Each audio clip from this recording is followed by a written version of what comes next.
RCB versus CSK absolute cinema match. इस match में IPL की फास्टेस्ट 50 थी। इस मैच में यश दयाल का धोनी को दोबारा आउट करना था। इस मैच में सीएसके का कमबैक था। इस मैच में आरसीबी का कमबैक था।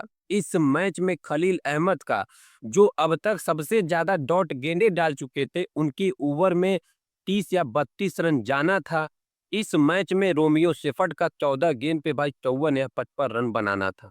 यह मैच नहीं था, एब्सोल्यूट सिनेमा मैच था। इसमें ड्रामा था, थ्रिलर था, सब कुछ मैच था। आइए पहले जानते हैं कल के मैच में हुआ क्या है। चेन्नई सुपर किंग टॉस जीतती है, बॉलिंग करने का फैसला लेती है। उनका यह फैसला विराट कोहली और जॉस बेटल एकदम गलत साबित कर देते हैं। जब भाई वो सब मारना स्टार्ट करते हैं ना, सीएसके के बॉलरों को दिखते तक नहीं है कि सामने कौन बॉलर है। जॉस बेटल अपनी 50 पूरी करते हैं, आईपीएल की पहली 55 रन मारते हैं। और बंदा जैसे ही आउट होता है क्रीज पर, विराट कोहली तोड़ना स्टार्ट कर देते हैं। विराट कोहली तोड़ना स्टार्ट ही करते हैं कि 66 रन बनाकर वो भी पवेलियन चलते बनते हैं। फिर उसके पहले देवदल पटिकल आउट होके चले गए थे। वो ज्यादा कुछ कमाल कर नहीं पाए थे, 11 या 12 रन ही सिर्फ बनाए थे। क्रीज पर आते हैं रजत पाटीदार, वो भी ज्यादा कुछ नहीं कर पाते हैं। यशके कमबैक कहाँ की, जब विराट कोहली और जॉस बेटल खेल रहे थे तो ऐसा लग रहा था कि 200 प्लस स्कोर जाएगा, क्योंकि 11 या 12 ओवर में ये तो 110 या 115 रन बना चुके थे। लेकिन जैसे ही जॉस बेटल और विराट कोहली क्रीज से आउट होके चले जाते हैं, वैसे ही आरसीबी की टीम धीरी हो जाती है।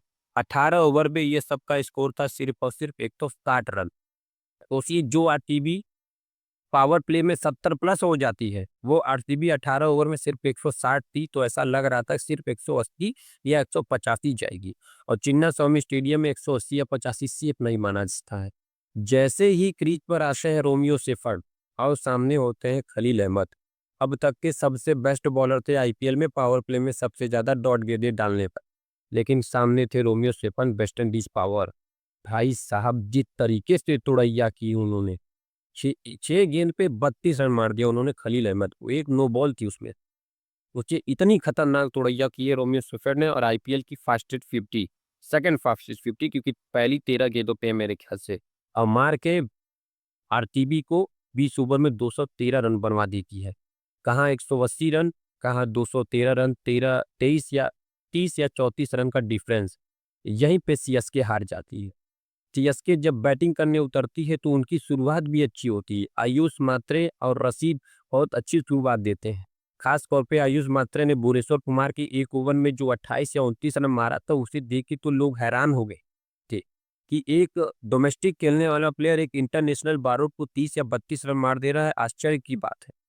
लेकिन जैसे ही पावर प्ले खत्म होता है, आयुष मात्र वो रशीद आउट हो जाते हैं पावर प्ले में ही। लेकिन आयुष मात्रे भाई बैटिंग उसी तरीके से करते हैं। वो बंदा 94 रन की बेहतरीन पारी खेलता है। उनका साथ देते हैं रविंद्र जडेजा। रविंद्र जडेजा भी 74 या 75 रन बनाते हैं। आयुष मात्रे जब 94 रन पे आउट होते हैं, तब ऐसा लग रहा था कि सीएसके यहाँ से अपने हाथों से मैच छोड़ रही है, क्योंकि सीएसके हर 10 रन आगे चल रही थी आरसीबी से हर ओवर में। तो ऐसा लग रहा था कि सीएसके बहुत आसानी से जीत जाएगी। लेकिन जैसे ही आयुष मात्रे आउट होते हैं, आते हैं बेबी एबी डिविलियर्स, वो भी आउट होकर चले जाते हैं। उनका डिसीजन कुछ इधर उधर था, अंपायर ने टाइमर नहीं दिया था, ये तो बाद में ही पता चलेगा। लेकिन फिर उसके बाद बवाल शुरू था। आते हैं धोनी, लास्ट ओवर का ड्रामा। एक ओवर में 4 आता 15 रन। भाई यश दयाल सामने थे, धोनी सामने थे। यश दयाल धोनी फिर आउट करते हैं ये धोनी को। फिर उसके बाद 3 गेंद पे 4 आता 13। सामने थे शिवम दुबे। यश दयाल गेंद फेंकते हैं, नो बॉल हो जाती है और चला जाता है छक्का। अब 3 गेंद पे 4 आता 6 रन। फिर भाई तीनों गेंद पे सिंगल आ जाता है। आरसीबी ये मैच 2 रन से अपने नाम कर। तारीफ करनी पड़ेगी यश दयाल से, जो 2023 में 5 छक्के खाने के बाद 2024 में आरसीबी को मैच जिताते हैं, क्वालिफाई कराते हैं। 2025 में आरसीबी को मैच जिताते हैं, क्वालिफाई करते हैं। यश दयाल की तारीफ तो बनती है। तारीफ सीएसके की बनती है कि बाहर होने के बाद भी इतना अच्छा मैच खेला और इतनी टक्कर दी विराट कोहली की टीम को, आरसीबी को इतनी टक्कर दी। और रोमियो शेफर्ड की तो खास तौर पे तारीफ करनी पड़ेगी। अगर वो 14 गेंद को उतना रन ना बनाते तो आरसीबी सीएसके तो कब का जीत चुकी थी, 180 तो कब का क्रॉस ही कर चुकी थी। तो पहले जाके अब रोमियो शेफर्ड की तारीफ करनी पड़ेगी, जिस तरीके से उस बंदे ने भाई सब बल्लेबाजी की है।